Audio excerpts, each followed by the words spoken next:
So community plays an enormous part in building anything of significance. At the end of the day, people are either producers or consumers of almost anything. And so a community is basically a group of people. And so you want to find people that have common interests, common goals, common challenges, and surround yourself with those as much as you possibly can, such that you can exchange ideas, mentor one another, and really, lean on one another's shoulders when you have to.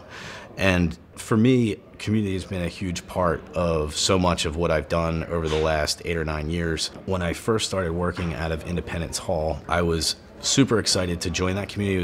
It was a well-established and existing community in Philadelphia for probably 4, maybe 3.5, 4 years already, had been in multiple spaces, and was just a great place to be, based on what I understood it to be and the people that I knew that were there, but I myself wasn't yet a member. So I decided to become a member and basically immerse myself in that community. And I met a ton of people in a very short amount of time, many people with common interests, common goals, common challenges, same stage of career. And so I really got so much value out of being there and from learning from a lot of people, and I built a lot of relationships, and I was there for I think about 2 years, or at least 2 years, and there's not only like stable members that have been there for years and have always been there, but there's also folks that come in and travel, basically around the country that are, just go from one co-working space to the next. So you end up meeting a lot of random people that are also very interesting and kind of in that same stage. So when Arcweb was transitioning more into a company that was an employer and hiring people, the first 8 or 9 people, really core members of Arcweb, were all subcontractors. The bulk of them were people that were either drawn to Indy Hall, drawn to it as a community and a concept, and wanted to work with me partially because I was there and they wanted to be a part of that, or they wanted to work with me, some combination of those two things. Or I was recruiting people directly that were Indy Hallers and came out of Indy Hall. That really came later though, as we were expanding. But the initial set of Arcwebbers were mostly people that I had brought in from outside that were drawn to the community. And so being a part of a community and a place that helps give people a reason to leave the house and a purpose is a great way of launching anything, and it's a great way of ruminating ideas and whatnot. And just going back even further, I helped start Philly Startup Leaders, which is an entrepreneurial community in Philadelphia. The Founder Factory event was just yesterday, which is one of the annual conferences, and that community was basically started with about 10 entrepreneurs that knew one another, that were all at kind of the same stage of life and career, starting a company, a technology company here in Philadelphia, not really knowing anything and not really knowing, having not much information to resources, whether they be information, the people that had been there and done that, who are the mentors, who are the investors. It was basically a bunch of people that didn't know much about the venture scene in Philadelphia, but were trying to create it. And there were already, I'd say, well-established groups and well-established communities, Wharton being an example of an entrepreneurial community. But that's a pretty closed community as far as the public is concerned.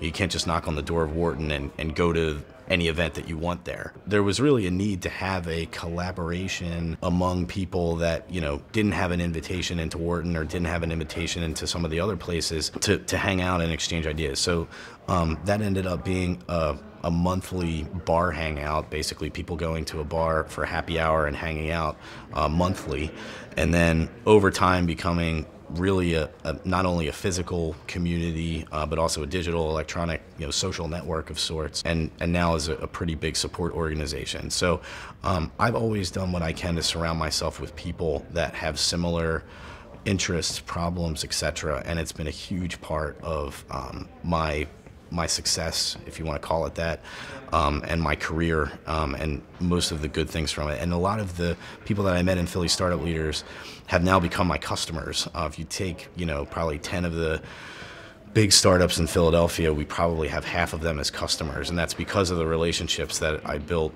there. And so if you look at, all of the people that are my customers, all the people that are my employees now or my partners, it's all come from basically those two groups. And I never really planned it to be like that. I never thought, that I would actually get more in return out of it. I was more interested in helping other people and learning from other people. But it just so happened that that was an exponentially compounding side effect that has, really helped me immensely. So I would strongly recommend anyone that is trying to do anything to find a community of like-minded people that share your interests and challenges and everything else, and do what you can to spend a lot of time with them. For me, having a good support group, which is what I found in Philly Startup Leaders, was so important, because I wasn't getting that with, my friends and family. The Philly Startup Leaders Boot Camp and Accelerator, I think, is one of the perfect answers and responses to that, because it's literally a group of people that are all essentially considering to take the plunge and quit their job. And so it's almost creating a class for people and a group that they belong into, and a support network. And I just found out last night that one of the 2 or 3 of the teams had all teamed up, and now they're actually working on a new product together. And that's exactly the type of collaboration that we're hoping to see out of something like the Boot Camp and Accelerator. When Philly Startup Leaders began, one of the hardest parts was after the 90s bust, this community in this region, I'd say, didn't really recover from that. If you look at, Safeguard Scientifics, they were worth billions of dollars, publicly traded company. They had funded, and, Internet Capital Group, TL Ventures were other venture firms that spun out of Safeguard, and they were all operating and investing in companies. TL invested in Traffic.com, for instance. So there was huge infrastructure that was built up here. And then when the dot-com bubble busted, it all fizzled and died. And I remember early Philly Startup Leaders meetings where they're really happy hours, I call them meetings, but early meetups, we were talking like, where the hell are these people? The entrepreneurs that were doing this stuff back in the day. Many of them had moved, or many of them didn't even know that there was a bunch of people trying to start a new community. And so it was just a matter of identifying these people, pitching them on the group, and trying to get them to show up. And so one of my ways or methods that I was using to get meetings with people, and this is the great thing about starting your own community, is that if I was going to go after a venture capitalist, I want to pitch them on my company, but I also can pitch them on something else that isn't my company, which is a startup community that's starting in Philadelphia that they probably want to be a part of, because they're going to get leads, presumably, of other investment opportunities, and get on the ground floor. So part of my reason for hitting some people up was actually sort of a dual pitch, where I was like, hey, I've got, I'm working on this thing called Philly Startup Leaders. You should show up to the next event. Oh, and by the way, here's my company views it. So that's another good reason to start a community, because now you can use this other point of which you can have a conversation and everything else. And it was a great way to kind of promote both things. The previous generation of founders from 5 years ago, I think, recognized that a lot of those people in the 90s or whatever had kind of disappeared. And so they've sort of pledged that, they were going to give back, and that they were going to, take meetings with people that they otherwise wouldn't take meetings with.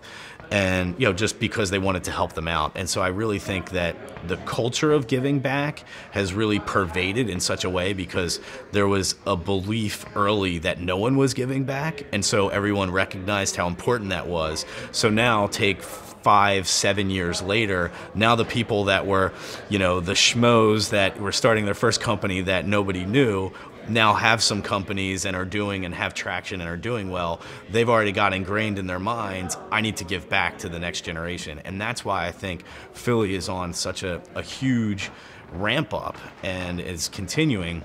And now we're having exits that are happening, and so some of those entrepreneurs are now reinvesting and becoming the first angels in some of the newer companies. So we're getting that multi-generational benefit that San Francisco has had for decades, that New York has to some extent, and I think Philly is one of those regions that I think is going to be a powerhouse over time because of the giving back mentality and the momentum that we're on.